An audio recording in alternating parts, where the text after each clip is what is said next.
Yes, magandang umaga mga boss. Ngayon po ay Biyernes. Agad naman tayo lumabas para masambot ulit natin yung mga dating trabaho. So, panibagong vlog na naman mga boss. So, tapos na yung mga record natin na kanta, dalawa lang. Tapos na po, na-upload na natin. So, ngayon po, kung ano na lang may vlog natin. Bahala na si Batman. Wala tayo maisip na content eh. So ang pag-asa ko na lang po makakita tayo dito sa mga kababalagan dito sa kalye. Yan na lang may vlog natin. Alright mga boss, thank you for watching at maraming salamat po sa suporta nyo sa aking channel. Kahit na pa-iba-iba tayo ng content, naman tayong ang content talaga natin. Kanda kaso lang siyempre sila kasama ko din ang kanta eh.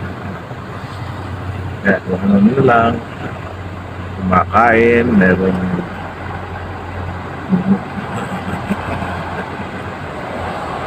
alright mga boss, kung ano makita natin na i-vlog makita natin sa inyo po. Nasa Megapol po tayo, nakapila po tayo, pila po tayo rito. Nasa pilaan po tayo ng taxi.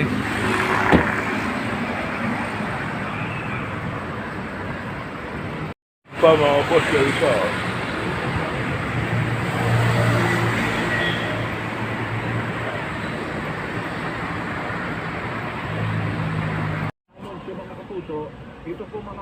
So guys, ang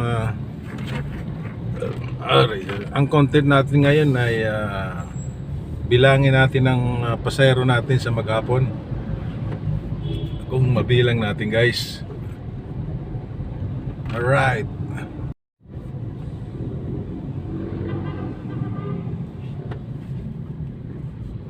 Okay.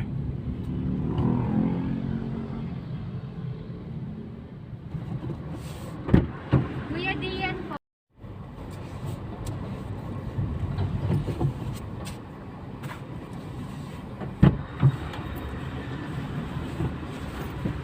Sakay ma'am. Kuya, McKinley Hill po.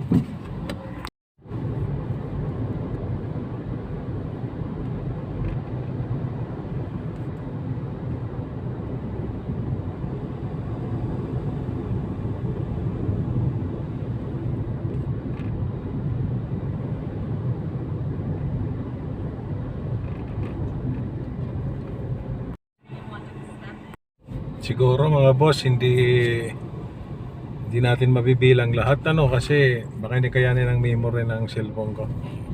So bibilangin ko na lang sa daliri.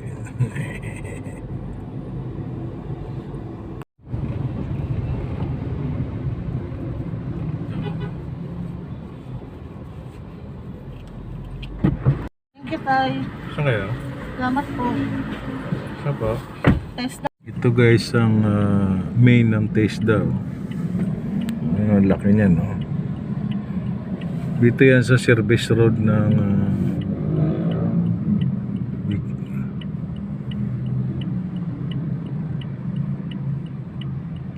South Super Highway.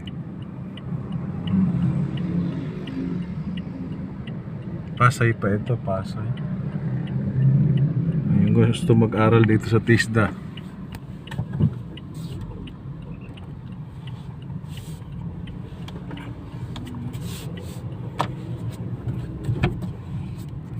Guys, ang laki niya, no? Ayan, no? TISDA po yan. Ito po ang main ng TISDA. Ayan, no? Haba niya, no? Ayan, kung ano yung gate niya, yung lapad niya. TISDA po yan. Yung mga walang pangpaaral, pwede dito sa TISDA. May tuition din naman dito, pero hindi kalaki yan. Ayan, haba niyan guys, oh. Diba? Ewan ko bakit hindi na. Alam mo, masarap mag-aral sa, alam niyo boss, masarap mag-aral sa TISDA kasi may certification na kaagad kayo. Meron dito yatang 8 months, 2 years, yung mga gusto mo maging HRM, kumpleto rito.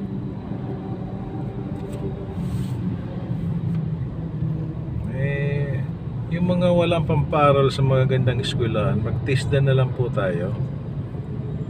Makaka-abroad ka agad kayo katulad ng mga waiter, cook. Dito sa TISDA. Kaya mga boss, mga guys, kung wala kang pangparal ang magulang nyo, mag-TISDA po kayo. Mayroon tayong course na 8 months. Waiter siguro 8 months yan. Bartender, ako, mga pampa-abroad po yan guys. Yung mga bartender, kung ako lang bata-bata pa, babartender tayo. Yan kasi mga sikat sa abroad eh. Katulad ng panadero. Ano ba sa English yung panadero? Hindi ko alam. Yan ang mga sikat sa abroad guys. Kaso lang nakakalimutan ng tao kasi ang gusto nila makapag-aral sa mga sikat na eskwelahan. Ay ang TISDA po, pagka-graduate mo dito, pag nag-abroad ka po, yung kagad ang hihingin sa'yo, may TISDA certification. Timano po eh. Kasi pag nag-aral ka dito sa TISDA guys, parang ano ka agad eh. Hindi na theory. Parang isabak ka kaagad. Pag waiter ka, ganyan, may turing count eh. Tapos isabak ka agad sa paghawak-hawak ng mga ganon, plato. Ganon eh. Kaya maganda sa TISDA mag-aral guys. So mga walang pangparal dyan na magulang, mag-TISDA na po. Saan sa PTEX? Yang Cavite City. Kaya pag may karga, ako na. Ikaw na mismo nagagawa. Ako na nagbubuhat kahit mabigat. Kasi nagagasgas yung pintura eh. Lalo pakialam yung pasero eh. Wala na, basta lalo mabigat. Basta wala lang na gano'n yan. hatak lang ng hatak. Lalo kung wala ka pang formatting doon sa kwan, wala na. Lalo wheelchair. Yan. Kapot. Gulong-gulong. Kaya ako na.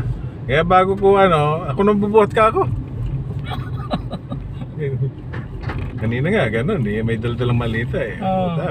Bumaba na ako kasi baka pasabitin dyan sa bagong-bago pa ako. Hindi lang ano ba dyan, no? Pero pwede tayo matabili ng konting-konti na. Tayo nga tao na. Bakit mas?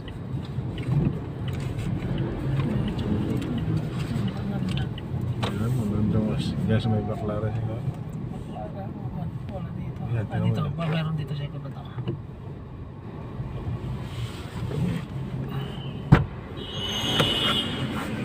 Upya! Putang ito lang si nanay. Skill na to. Sinidip ko muna pero meron nakakuha pa lang.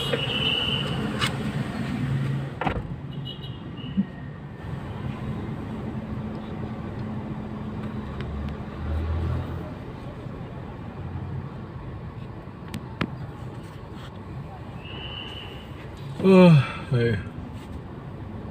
Alam yun eh. Basta alam na. Alam na, magmaneho lang. Tik pa, yun ang iniingatan ko. Yung gano'n na gano'n. Hindi, tinigdan ko rin kanina. Mamaya punta mo. Wala. Wala Hindi naman. kang sulpot. Hindi, nandito yung sa likod. Talaga? Yung makakita akong guminto, bigla siyang kumanan. Maloko rin.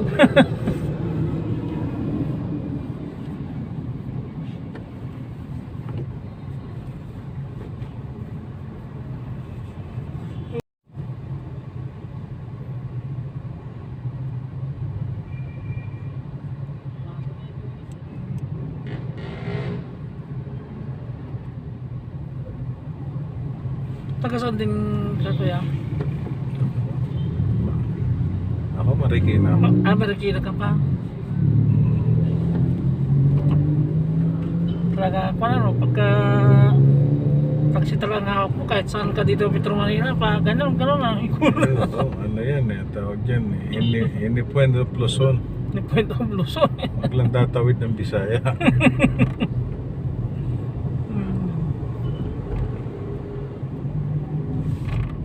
Talaga. Yung buhay taxi driver. Buti nga nawala na yung mga hold-upper. Oh, yun. Oh, yan ang mga Dati nakatakot. panahon noon, basta araw-araw may na-hold up eh. Araw. Diniinsahan ka nila, tutukan ka nila ng kutsilo. Tsaka may mga CCTV na kasi kaya medyo ilag na. Takot na sila. Medyo ilag na rin eh. Taga karamihan naman, halos nahuhuli na sila lahat din talaga. No. Hmm. Kasi pag takbo nila, kahit saan may CCTV. Oo. Kaya provide ng gobyerno. Ayun naman, inadapt lang natin sa mga iba-ibang bansa yan eh. Oo. Ewan ko, mga ano natin dito sa Pilipinas, Gaya-gaya. parang hindi na sila nag-iisip na may sarili tayong Technology technology na nagawa sa atin. Wala na. Parang, Gaya-gaya. sa bagay maganda na yun, hindi ka na nag-iisip eh. Diba? Alam nila na pumatok doon sa kabilang bansa. Nagtataka nga ako mga Pilipino, mga negosyante. Oo. Bakit itong China hindi naman nag-iisip na gumagaya na lang eh? Pero bakit cellphone din naman sila ang mga kaka-invento niyan. Pero sila ngayon ang namamayagpag. Talaga. Pero yung una, yung China na cellphone, hindi mabenta eh. Yung disposable. Gawa Hindi, nila. pero ano na lang yun, yung pyesa no, ginaya na lang sa ano, yung Nokia. Oh, yeah, Ano yun eh, Denmark talaga ang originality nun eh. Talaga. Alam ko, Denmark, parang ganun eh. Oo, kasi kung Sabi pag sinabing Denmark, magaan. Ay mabigat. Pagka China daw, magaan. Putay na talang buhay yan. Pwede din, no? Ayun na nga. Ay, may ano, China yan. O, ginaya lang nila yun. Yan, China, Pero, sabi nila. ang ginagawa kasi ng China, parang linalakihan nila para maganda tingnan. Oo, yan. Di ba? Parang yung mga ganon, mga tablet, yung mga ganon. Oo, di ba? Puro lintik naman. Pero Ha? lintik ang pisa niyan. Ang quality, walang kabuhay-buhay. Ayos. Pwes din itong mga alos ayaw din ng sanglan din itong mga concept na kuhan eh. Baka pa nga tuwang-tuwa pa channel sa mga cellphone na yung mga malit nilang baka, napakinabangan eh. Bagan pa na. Di ba? Alam mo sayang.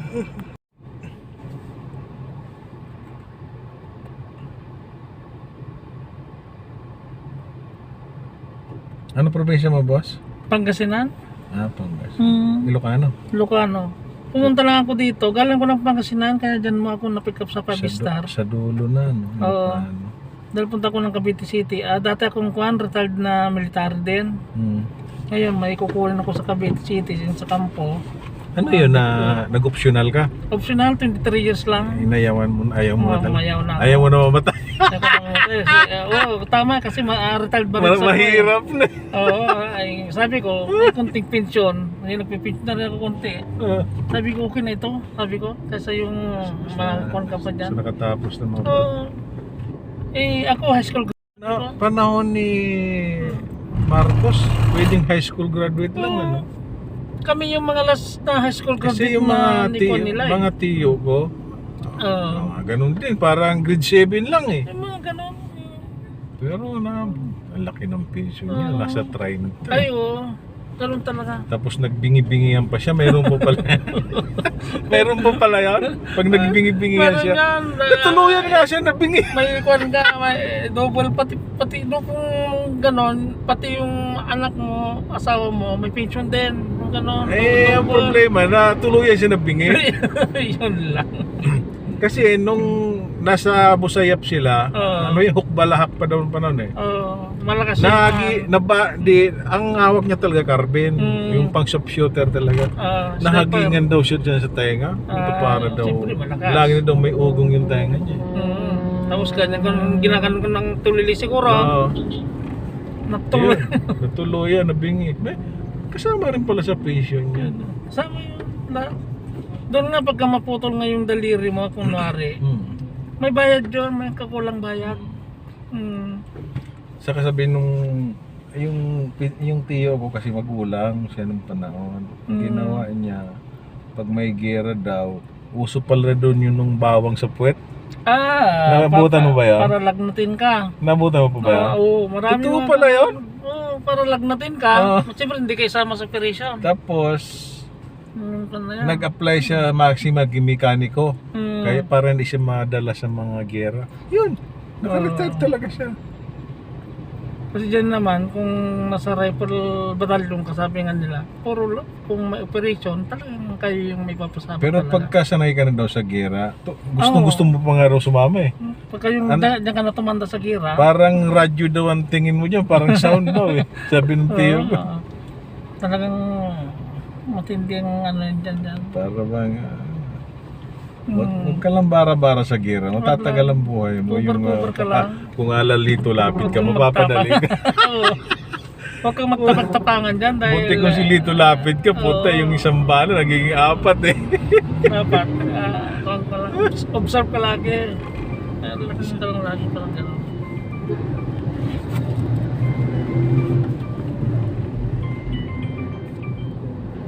Hello po ma'am.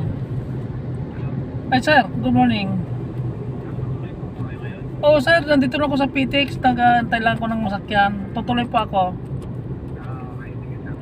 Sige sir.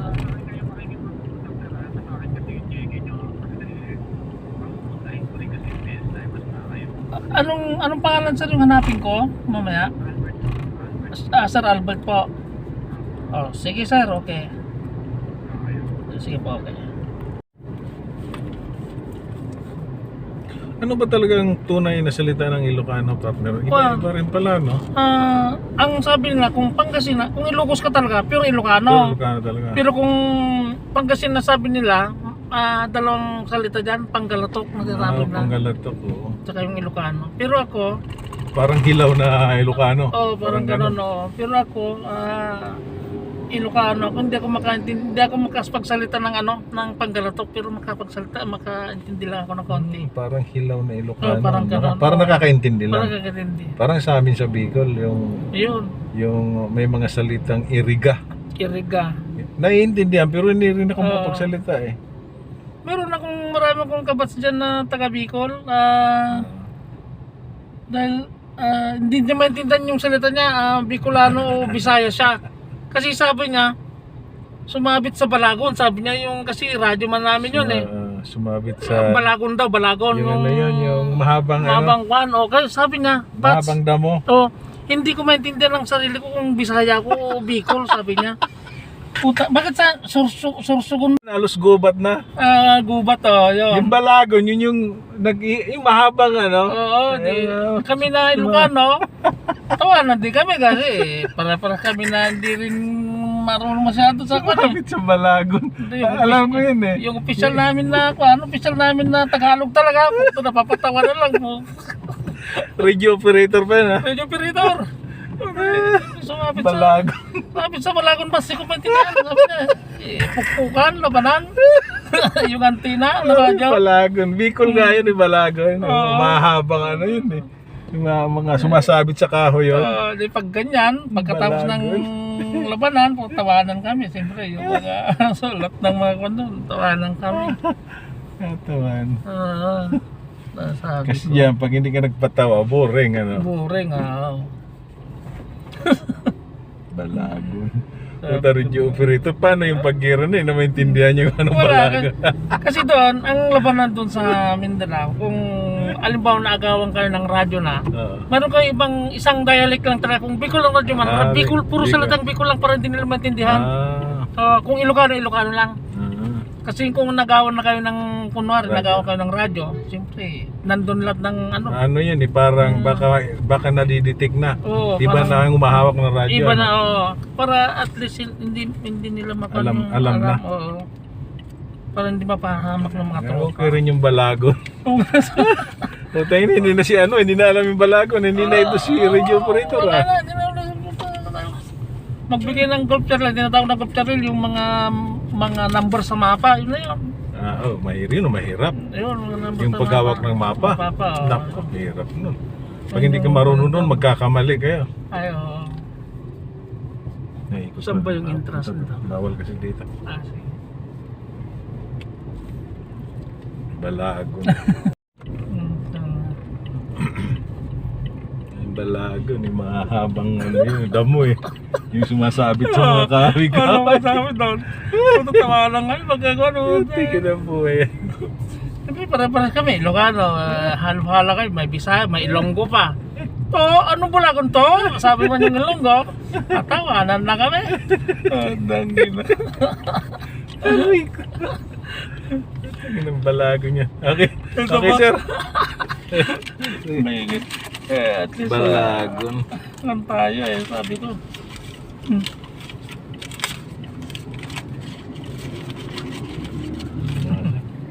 Thank you, sir, ha?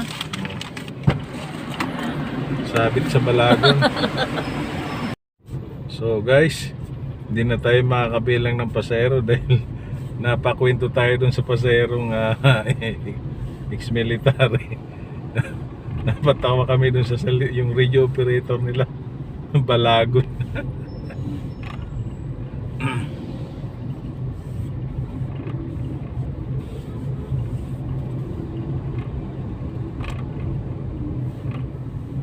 Okay guys, siguro guys, dito na lang siguro ang aking vlog. So, pagtiyagaan nyo ang aking vlog kasi importante mayroon tayo may upload. Yun ang malaga sa ating mga vlogger, di ba? Kahit ano na lang may upload natin para alam mo naman si Lolo mahigpit sa mga watts hour, di ba? Okay guys, maraming salamat po. Sana tangkilikin nyo yung mga maliit na vlogger. At siyempre nagsusumikap din tayo na gumanda ang ating channel. Kung ano-ano na lang ang ginagawa natin. Kulang na lang tayo magtumbling-tumbling. Okay guys, maraming salamat. At God bless po. God bless po sa atin lahat. At sana yung mga ads natin kahit pa paano mapanood natin. Umangat man lang yung ating income. Ako minsan pag nanonood ako kahit dalawang ad man lang matapos mo, masaya na yung napapanood mo. Alright guys, thank you very much. At hanggang dito lang, hasta la vista bebe. Mwah!